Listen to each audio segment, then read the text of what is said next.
ഓർമ്മ നഷ്ടപ്പെട്ടൊരു പെണ്ണിനെ അളിയനും അമ്മയും കൂടെ ചേർന്ന് മാനിപ്പുലേറ്റ് ചെയ്തു. മരിച്ചുപോയ സമൃദ്ധയാക്കി മാറ്റി.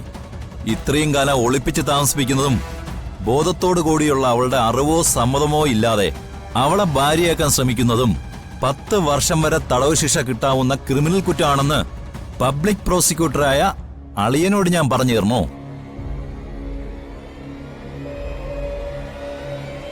എന്റെ കുഞ്ഞിന്റെ അമ്മയായി ഇത്രയും കാലം ജീവിച്ചൊരു സ്ത്രീയെ വിവാഹം കഴിക്കുന്നതില് ഞാൻ തെറ്റൊന്നും കാണുന്നില്ല.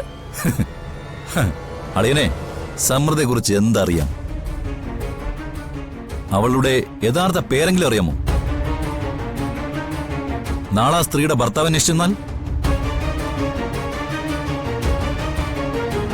അങ്ങനെ വരാനായിരുന്നെങ്കിൽ ഇതിനു മുൻപ് എപ്പോഴേ വരുമായിരുന്നു. ഇനി സമൃദ്ധി അന്വേഷിച്ച് ആരും വരാൻ പോകുന്നില്ല. എന്നാ കേട്ടോളൂ, സമൃദ്ധിയുടെ ഭർത്താവ് ഉറപ്പായിട്ടും വരും. അയാൾ എവിടെയുണ്ടെന്ന് എനിക്കറിയാം. ഇന്ന് തന്നെ ഡൗൺലോഡ് ചെയ്യൂ. കാണൂ നിങ്ങളുടെ ഫേവറേറ്റ് ഷോസ്.